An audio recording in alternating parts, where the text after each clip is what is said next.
All right, so the next topic I want to bring up, let's talk about chronic health. All right, diabetes, heart disease, cancer. I think that's one of STDs. Just putting everything in general, and that's want to give everybody's take on it. What does that mean to you? What is your experience with it, especially in your own life, your own family? And I know a lot of Polys, a lot of Tongans, we see a lot of chronic diseases, especially diabetes, and people suffering with health, heart attacks and everything. So just want to get everybody's reaction and thoughts about it. And I started off with Monica. What's your thoughts about that? Chronic diseases. I mean, they Mm-hmm. really affect everybody that comes from low income communities, even middle class communities. Why? Because we don't have a free healthcare system which supports us when we get sick. Two is the United States is ran by corporations at the moment right now. So these corporations involve all the food products that you buy from the store, all the food products that you buy from your friendly McDonald's, Jack in the Box, Taco Bell, and food franchises that you see along the way when you're driving back at home from work or when you're going home from work. Um, and so these chronic diseases are they are supported by these corporations just through. Um, okay, let me give you an example. For instance, you're a person who works 40 hours a week. Maybe you're making $20 an hour. You have rent, you have to support a child, and then you also have to eat, right? So when you're driving down the way, all you can see is McDonald's. But then you also know that probably going to the grocery store and getting food, like say for instance, like healthy vegetables or meat or fruit, will probably be a better choice. But the McDonald's has a deal for like two burgers for $1, right? What you're gonna do is you're gonna go there and you're gonna get that food and you're gonna ingest it. You're gonna have your children ingest it. Then in your mind, you're thinking, I'm making a sensible a financial um, choice by doing that. But about 5 years down the line, 6 years down the line, you go to the doctors and they've told you that you have diabetes. And now your medical bills has gone sky high, right? So the $20 that you make a year, an hour, doesn't actually support um, the healthcare that you actually need for the medicines that you need to get for your diabetes. And I want to say diabetes. Why? Because there's a high percentage of Tongans that actually have diabetes or have died from heart disease. Um, my father was a part of the statistic. Last year, he passed away from liver cancer. However, um, he was misdiagnosed for years upon years about being diabetic. He's a bigger man. And it's weird because, I'd always ask him, like, hey, how are you? And how are you doing? And stuff. And he would always tell me what I wanted to hear. I'm fine. I'm good. You're healthy because I'm healthy. I'm a healthy Tongan man. So you're really healthy. So you don't have to worry about this. One, one because my mother was epileptic at the time, so he just felt like he was a healthier parent at the time. And I mean, what can I say? I mean, I would always see my dad periodically. My mom was my maid, what cared for me the majority of my life. I met him when I was 18, and some men, fatherhood isn't what they're good at. It's not what they were taught. My dad didn't have a father as well. His dad died when he was about 16, 17. So, I had a relationship with him, but I didn't have a secure relationship with him where I could really ask him these questions and really get an answer, right? And so with my dad, him being a part of this statistic, which is a large statistic, he died at 58. So, which is fairly young, but it's actually, the statistic is actually at 60. Most Tongan men you'll see, they'll die from these chronic diseases, which would be cancer, heart disease, diabetes, obesity, or some type of asthmatic relation. And so what does that mean? What do these chronic diseases mean to me? It means a lot. And it should mean a lot to a lot of Tongans or Pacific Islanders out there because it's real. And nobody wants to talk about it because it hurts. But really asking the question of, how can we stop this? Like, what are the precautions? How can we realize this so that we can keep people in our community safe and healthy?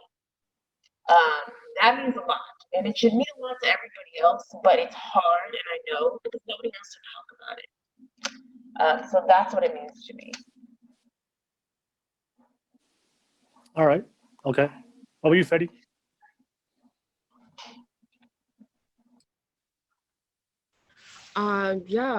Chronic disease, man, when you brought that up, I was like a little choked because I was like, oh, here we go.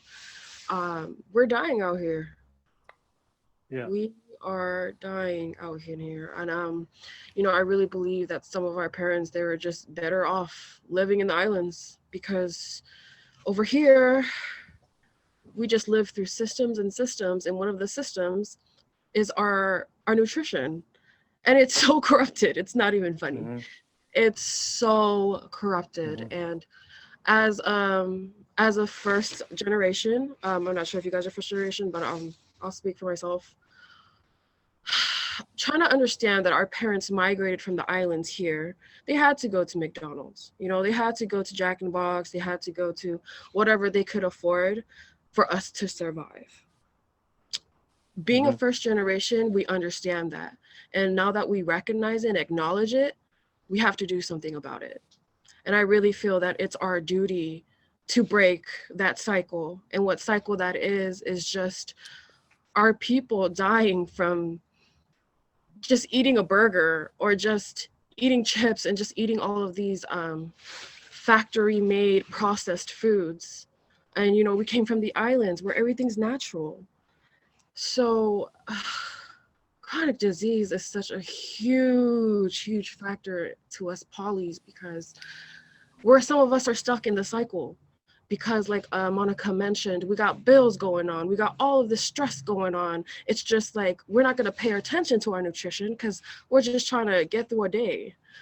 And I just really, I just took in my health journey this year on really just attacking myself. It was more of a self-esteem thing, but it all connects because when I started doing it, my surroundings, my people around me started noticing that I wasn't eating like how I used to and that I was losing a little weight. Like it affects them too.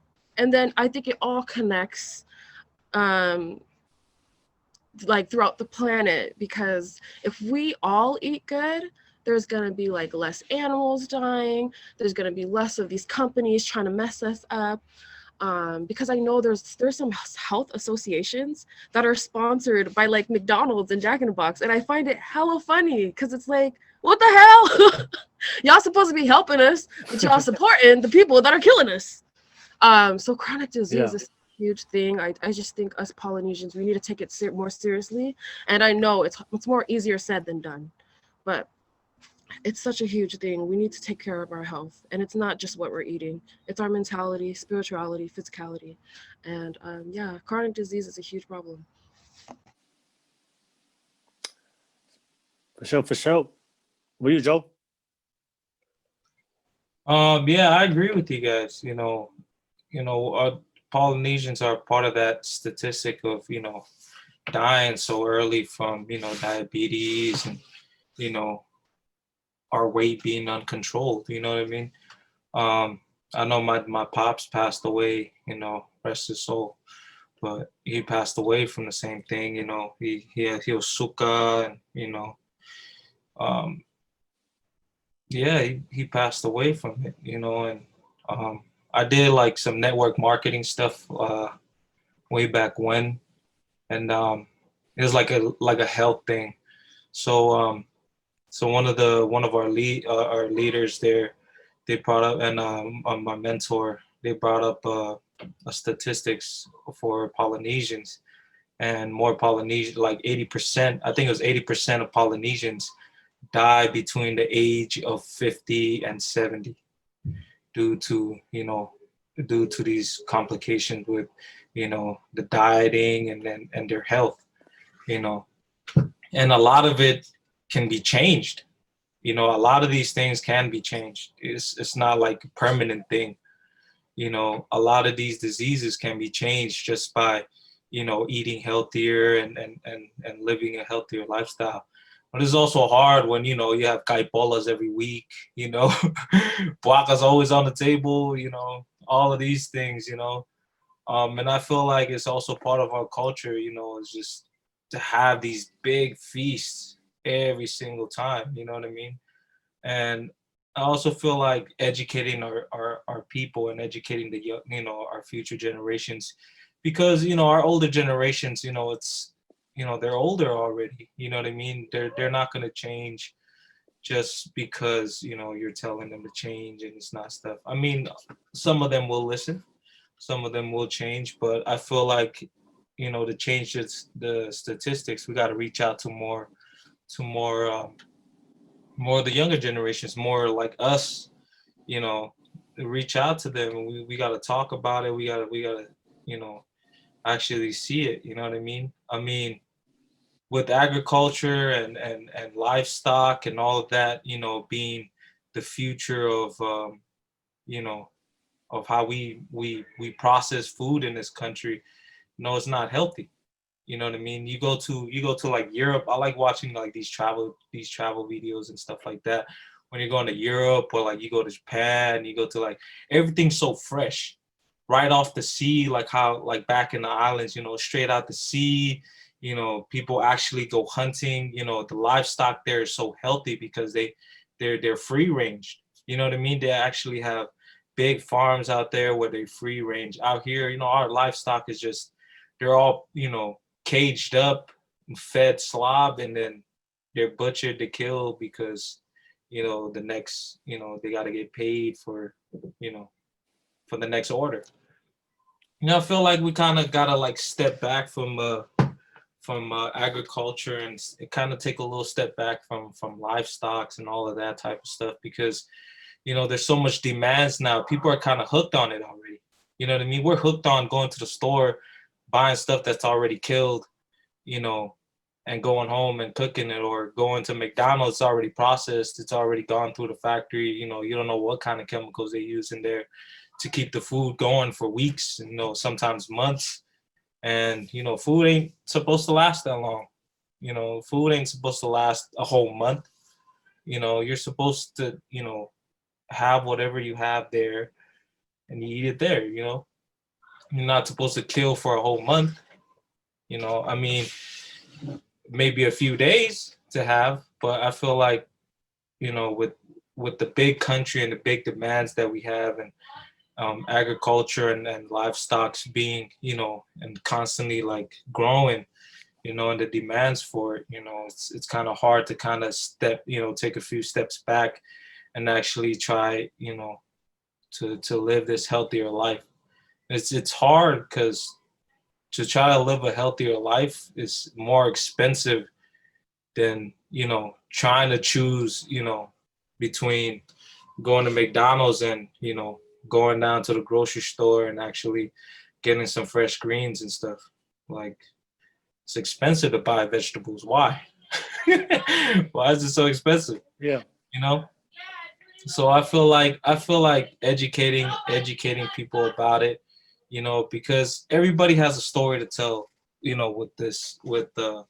with chronic disease and stuff like that. Everybody has their own story. Everybody's gone through it.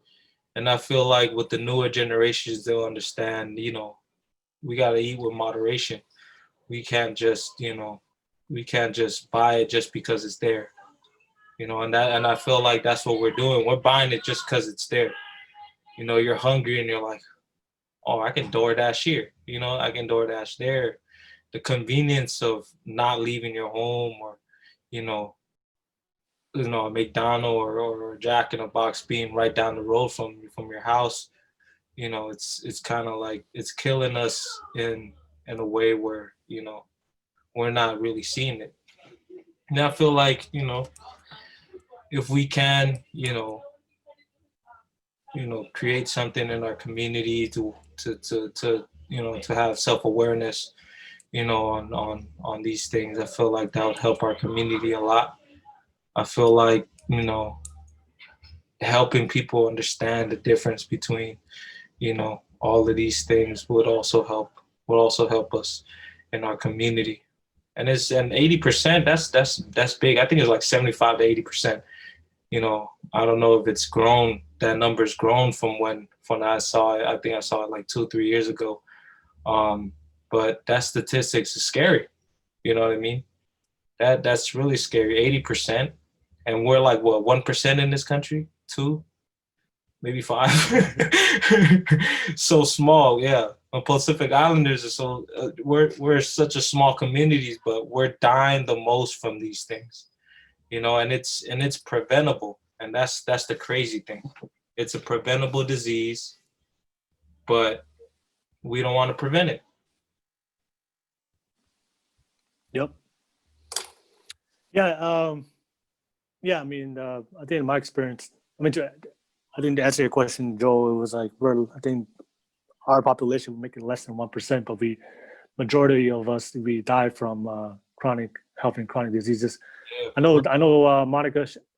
I know Monica. She works for a nonprofit called Taulama. I think I remember she shared something like she went to.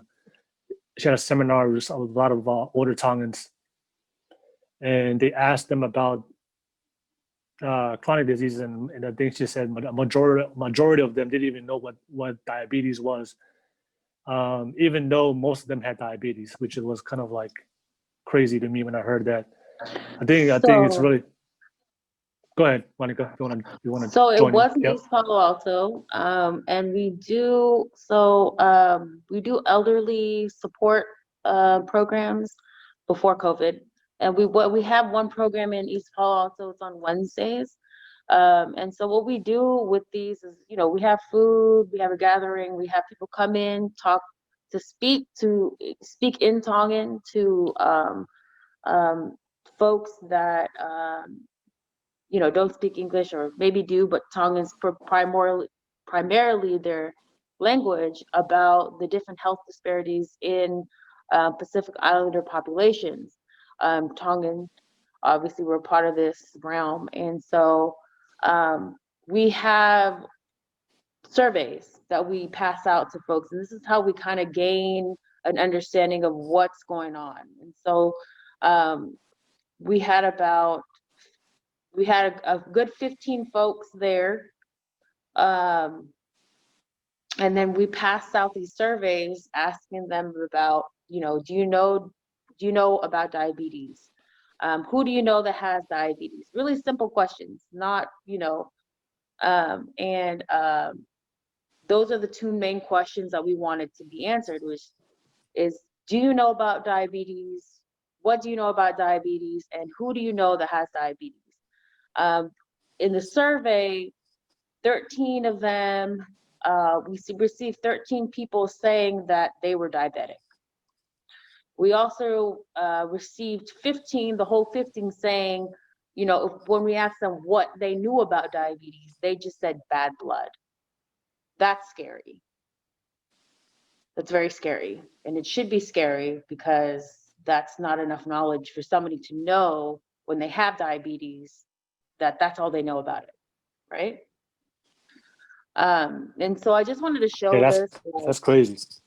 Yeah, this is a book, and it's a health study Yeah, it book is. Oh, from that's cool. Stella Barabasa, and it just kind of just shows you. You can actually look it online. If you go to Pacific Islander Health Study 2016-17, it actually shows you the amount of work that's been done on Pacific Islanders and chronic diseases and what it looks like. So that I think that's where I got that information right, on there. right. I think it was that website. Yeah, so the information that you did share, that's correct. And this is just for people to just, if you are interested in kind of just knowing more about it and want to see the statistics yourself, this is where you can go. You can see it online. You don't actually have to buy the book. It's online, and it's for everybody to see that's interested in finding out more about our health disparities. So, yeah. Yeah, share something real quick, Will. I feel like Yeah. that's a cool thing to have and to do. So our community really needs that. You know, I feel like there should be more than just 15 people at that meeting. To be honest, be packing it with hundreds. You know what I mean? I feel like everybody in the Bay Area should be going to these programs. You know, I feel like our community should. You know, we should start doing these things. You know, should start. You know, encouraging people to come in. You know, to learn about their health. You know, that to be more open about it, because you know, it's scary. It's a scary thing. You know what I mean? That people don't want to talk about it because it's a scary thing. You know, and I'm pretty sure nobody wants, you know, to be looked down on because of their weight or stuff like that. I know the ladies, some of the guys too, you know, they don't like to talk about their weight or talk about, you know, how, you know, their figure and stuff like that. But, you know, it's something we got to talk about. It's something that we can work on, you know, get people to the gym, you know, maybe we can have a community at the gym, you know, have a workout, you know, stuff like that, workout sessions, you know, even come into like, you know, to those programs where you can actually learn about your health and learn about the statistics and not being one of them, you know. So I feel like that's a great thing, Monica, to have, especially for our community, and especially for us that's growing up here. I mean, I came to this country and I was skinny. You believe that? Man, I came here, I was like a model. Nah, maybe not. Maybe not that skinny, but I came here, I was pretty healthy, you know. And then I seen all the snacks, I seen all the food. I wanted to try everything. You know, food's not a bad thing, but when you're just, you know, you're just constantly eating it, you know, that's where the bad habit gets into, you know, into it. And you know, I feel like those programs are really great. The programs are really great for our community to really help them out and really educate us about, you know, not being part of the statistic. It's hard, you know. It's really hard because it's a hard subject. Like you said, it's very touchy, and you know, like who wants to talk about this when there's good food on the table? You know what I mean? Like nobody wants to do all that. That's weird, right? But it's a reality that we have to understand, and we have to understand this because you're right. We are indigenous people. Like same with the Native Americans. We are indigenous people. I am first generation. Both my parents are from the island. My mom, you know, she's Tongan, but she's from um, Fiji, and she was raised out there. My dad's just straight from Tonga, and they came out here. They were introduced to all this great food. It's a blessing that my mom's just into, you know, eating right. But that's only because she, you know, she had a condition where she had to. But with my dad, it wasn't the case. You know, he was just about whatever, you know. And I mean, who doesn't like food? Food is like something that's a necessity. It's not like drugs or alcohol. No, it's not. Food is like a necessity. You actually have to eat it to live. And it's really it's just one of those things. But yeah. So this is a great thing to look at. Food's almost like a drug now. Right. It's a drug that you actually can't really break like that. You can, you know, modify, but not actually break. And I think with, you know, my dad's passing last year, I was like, oh, I gotta hop on this bandwagon because this is not a, you know, I'm just like him. I look just like him.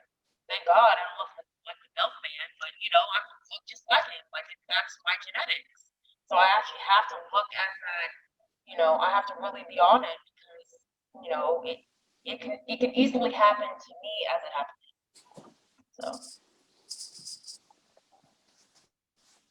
Yeah, I mean, I try to stay healthy myself, but like you said, Monica, you know, when you see that Tongan food on the table, it's just really hard. Well, It's really hard to push that away. I don't even think it's Tongan food. I think that Tongan food is indigenous to us, so I think that Tongan food is fine, but working out is more important. It's more so the sugar that you get from soda, the sugar that you get from ice cream, the sugar that you get from bread.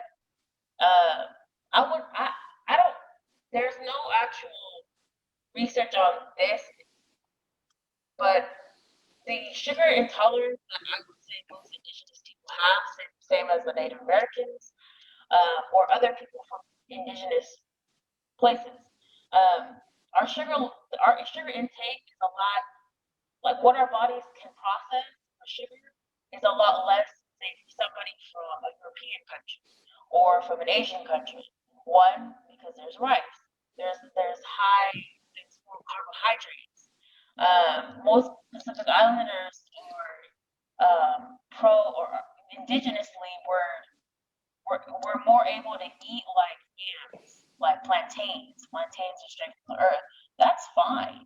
It's the sugar intake that's a no-no. You know, if you were to cut down your sugars, that's just from sugary drinks, that's just from desserts, from breads, chips, snacks, as others mentioned, then you would be fine. Tongan food is not the issue. Tongan food is actually the food that your parents and your parents' parents grew up with. So that's fine. But it's everything that's processed here. You know, like you know, Joel said, you go to Tonga, you won't see. I mean, obviously you're going to be heavier on a scale, but but you won't see overall people. Like Obesity. I mean, maybe you will at the right because there's more movement there. There's less processed products that folks are ingesting. You know what I'm saying? People are not just like eating every single second, you know. Right. They're actually working, and then, you know, they eat when they have to. You know, out there they're more active. Yeah. You know? Right. So like out here, you eat because you feel your stomach rumbling a little bit. Right. The Tongan food is fine because that's native to where we are from. But it's more so that the processed foods that's out here, which would be the McDonald's, the Jack in the Box, the breads, the chips, the soda, the milkshakes, the dairy products. You know, there's no calcium. It may be up to a certain time, but this just, you know, it works for folks that it depends on your body. But I would say for folks who are, you know, just Tongan mostly, but you can't generalize. It just depends. Tongan food isn't really bad. It's the sugar that's involved. A lot of us are sugar intolerant. We don't really see that as because we see sugar as like, oh, it's low in fat, great. But the low in fat products actually have higher sugar intake than products that are not low in fat. Aspartame is a huge thing. Diet products suck, which is why most of us are probably in cancerish stages. But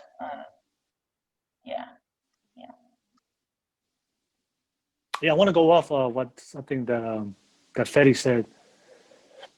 That's why I really think that, you know, it's really important that we teach and make you know, our physical health something that's really important, a priority in our culture. Because I know sometimes physical health is not the main priority in our Tongan community and in culture. But because one thing I do notice that a lot of people suffer. A lot of people suffer with mental health. A lot of people suffer with self-esteem. A lot of people suffer with anxiety, all these mental health diseases. But you know, I remember what Peti said. Like everything's connected, spiritual, mentally, physically, everything's emotionally, everything connected with your body. That if you're not taking care of your body, to make sure it's healthy, then you're more prone to have when you're unhealthy, you don't feel good. I mean, we've all been there. When you're overweight, when you're not taking care of your body, you just don't feel good. You don't have the energy. You don't have any energy to stay focused, to go do what you do. You're more likely to don't do anything and not be productive for your own life. And then your life doesn't turn out to be, you don't actually do the things you're supposed to do. So it's really, really important when you need to take care of your body, you need to become healthy. I have some friends that are talking, they're really, they're obese. And then, they suffer all these issues with mental health. And I always tell them, look, if you start with your body, then I think everything else will fall into place.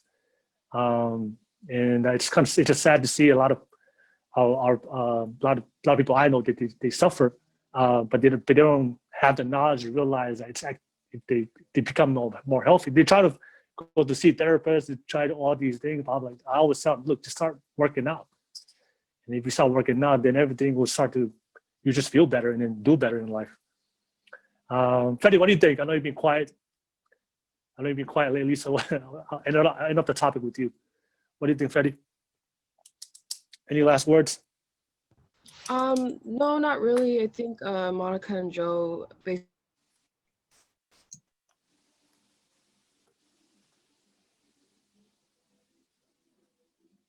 Hello?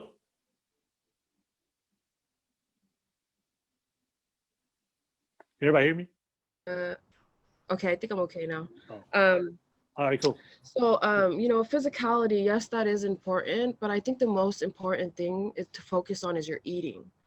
Focus on what you're consuming, what you're putting into your body, and then worry about, okay, I gotta go to the gym, I gotta go walk.